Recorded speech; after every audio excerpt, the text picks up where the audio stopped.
उपासना क्या है, और बह जाते हैं बनावट पर और दम भा जाता है। बहुत कुछ देखने को मिलता है।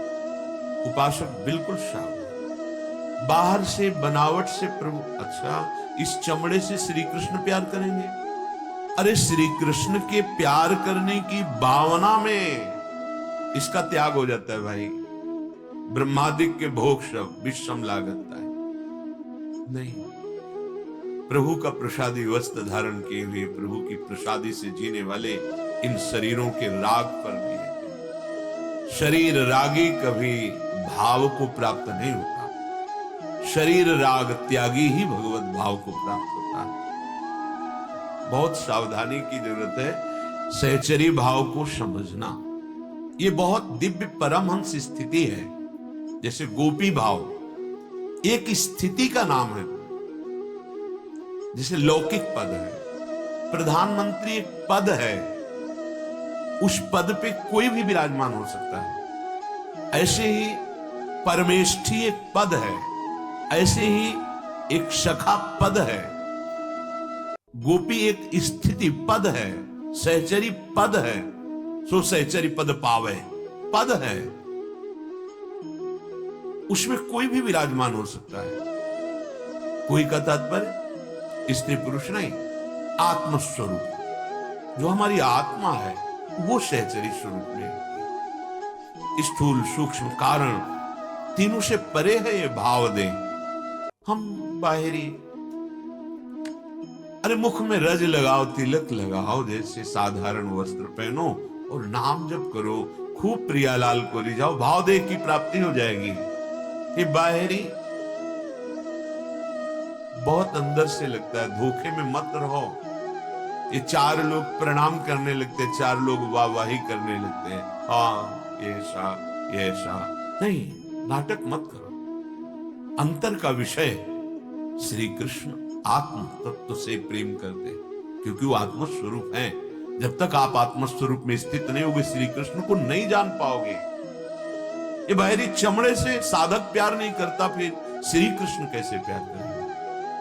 बाहरी तुम भाव बनवा करके ऐसे करके श्री कृष्ण को रिझा लोगे। अरे काम वासना को बढ़ाओगे और भ्रष्ट हो जाओगे। मानो, प्रार्थना मानो।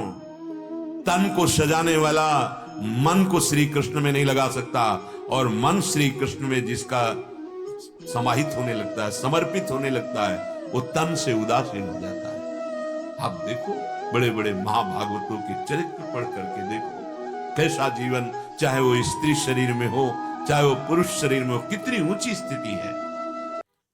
हम समझ नहीं पा रहे हैं, तो इसीलिए कह रहे हैं शिक्षा राधिका राधनेशु।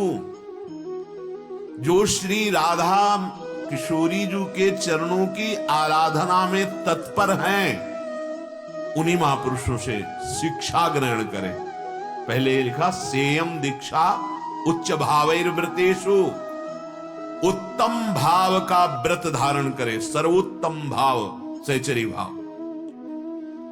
दीक्षा ग्रहण कर, बड़े भाग्य की बात है।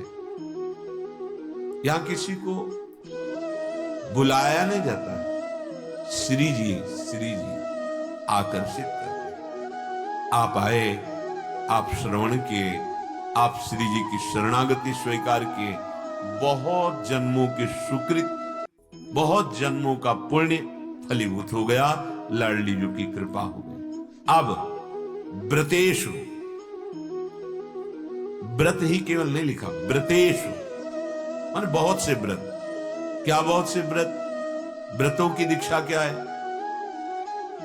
एकमात्र श्याम श्यामा के अनंत मन से, वचन से, कर्म से, इन्हीं का नाम, इन्हीं का रूप, इन्हीं की लीला, इन्हीं की सेवा, इन्हीं का चिंतन, इन्हीं का भरोसा, इन्हीं का आस, इन्हीं का बल, इन्हीं का विश्वास, एकमात्र यह व्रतेषु।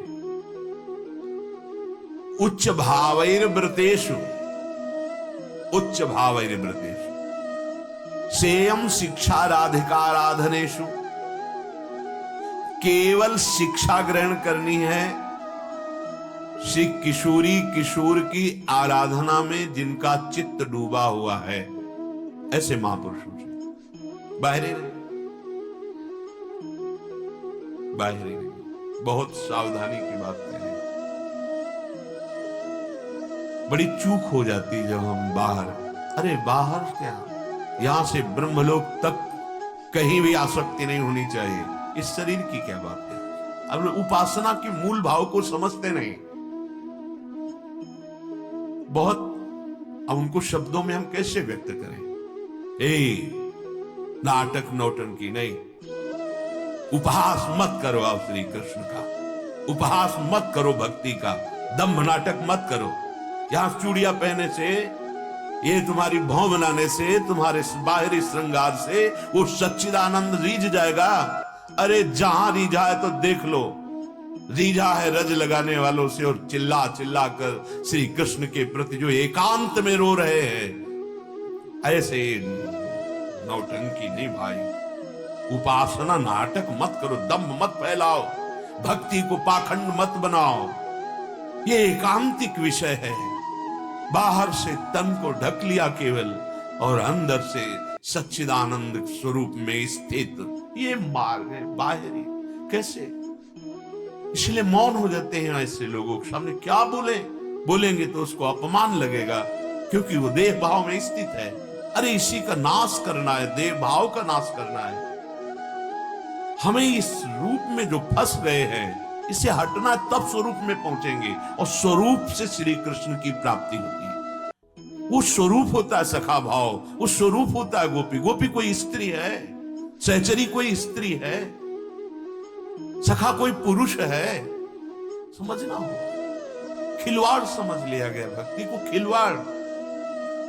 जहां निषेध किया गया उनके संग हो, तुम भाव को प्राप्त होगे नहीं। सिद्धांत को समझो, कच्चाई रखने पर सच्चाई की प्राप्ति नहीं हो पाती, दिखाई देता है कच्चाई। इसलिए सावधानी हम सबसे कहते हैं, होश में। ये भक्ति का तात्पर्य हृदय का परिवर्तन, भक्ति का तात्पर्य चिंतन का परिवर्तन, भक्ति का तात्पर्य है त्रिभुवन का त्याग। त्रिभुवन का, त्रिभुवन त्रम सम लागे है, त्रिभुवन त्रम सम लागे है।